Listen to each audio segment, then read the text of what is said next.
ছোট মেয়ের ঘাড়ে ধনী পরিবারের উত্তরাধিকার সূত্রে আসা বিশেষ চিহ্ন আছে। খবর পেয়ে দাদু ও পরিবারের লোকজন রেস্টুরেন্টে এসে ছবি মিলিয়ে নিশ্চিত হয় এটাই তাদের হারিয়ে যাওয়া নাতনি। পরিবারের এক পুরুষও হঠাৎ মনে করে ফেলে অতীতে এক নারীর সাথে তার সম্পর্ক ছিল। মনে মনে ভাবে তাহলে কি এ সত্যি আমার মেয়ে? কিন্তু মেয়েটি এসব কিছুই জানে না। তার একটাই চিন্তা, মাকে বাঁচানো। তাই নিজের জীবন ঝুঁকিতে ফেলে হলেও সে কিডনি দান করতে চায়। হাসপাতালে এই খবর ছড়িয়ে পড়ে।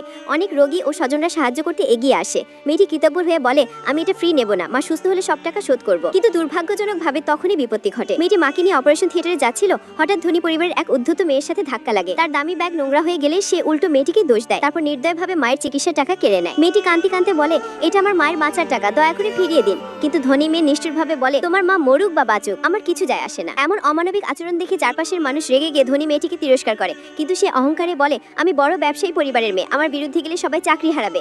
সবাই চুপ হয়ে যায়। ঠিক তখনই পরিচিত এক হ্যাটওয়ালা কাকা এগিয়ে আসেন। তিনি আগেই মেয়েটির গল্প জানতেন, প্রায় সাহায্য করতেন। এবারও তিনি দাঁড়িয়ে বলেন, টাকা বড় নয়, ন্যায় বিচারই বড়। ধনী মেয়েটি রেগে গিয়ে বোতল তুলে আঘাত করতে চায়, কিন্তু ঠিক তখনই হঠাৎ এক শক্তিশালী হাত এগিয়ে এসে তাকে থামিয়ে দেয় এবং ধনী মেয়েটিকে একটা লাথি মেরে দূরে ফেলে দেয়।